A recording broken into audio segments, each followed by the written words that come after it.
이제 세 번째 원인을 말씀드릴 차례인데요. 세 번째 원인은 바로 대사성 문제에 의한 치매입니다. 이 대사성 문제라는 것은 뭐 신장이라든지 또는 간 또는 갑상선 호르몬과 같은 내 몸의 항상성, 내 몸이 일정하게 기능을 유지시켜 줄 수 있는 이런 장기들의 기능이 떨어지면서 발생할 수 있는 문제들입니다. 대표적으로 신장 때문에 투석을 하시는 분들이라거나 또는 간경화 때문에 간에 노폐물이 많이 쌓이시는 분들은 바로 이런 여러 가지 대사성 원인에 의해서 발생하는 노폐물질들이 뇌 기능을 떨어뜨리기도 하고, 또 갑상선 기능이 떨어지는 분들은 우울증에 이어서 치매 증상도 유발할 수 있습니다. 이런 쪽에 해당하는 치매의 원인을 갖고 있다면은 100% 치료도 가능하기 때문에 내가 치매가 증상이 발생하고 있다면 이런 원인은 아닐까 하는 것도 꼭 한번 검진을 해보셨으면 좋겠습니다.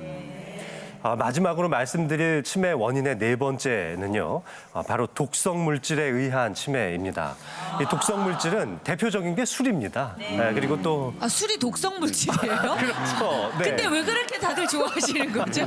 네, 술을 과음 또 그냥 일상적으로 섭취하시는 분들도 있죠. 근데 이 대표적인 뇌에 독성 물질로 작용하는 알코올은 치매 유발률을 2.2배 정도 높입니다.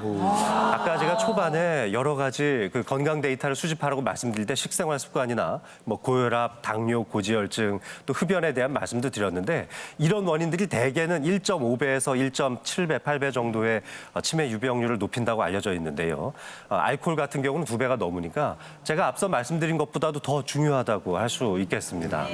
따라서 이런 알코올과 같은 독성 물질에 대한 관리를 젊어서부터 하시는 것이 굉장히 중요하고, 과음해서 필름 끊긴다고 하잖아요. 그런 일들이 많이 발생하지 않도록 하는 것도 좋고요. 또 환경 호르몬 이야기도 요즘 많이 나오는데요. 미세먼지도 역시 치매를 유발할 수 있는 하나의 원인으로 최근 제기되고 있는 만큼 이런 것들도 스스로 관리하려는 전략이 필요하다고 할 수 있겠습니다.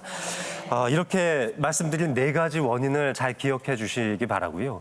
하지만 치매라는 것이 한번 오면 완치하기 어려운 게 사실이잖아요.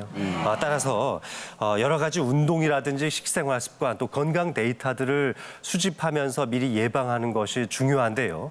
또 그런 거 못지않게 중요한 것이 내 뇌의 잠재력을 키우는 것이 중요합니다.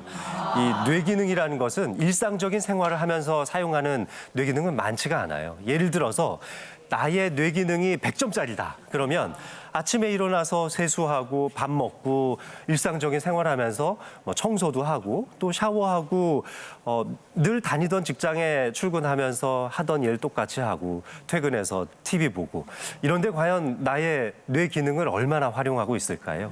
제 생각에는 한 50%도 활용하지 않을 거라고 생각합니다. 아까 현숙 선생님께서 그 말씀하셨죠. 전화번호 다 일일이 눌러서 기억하신다고요.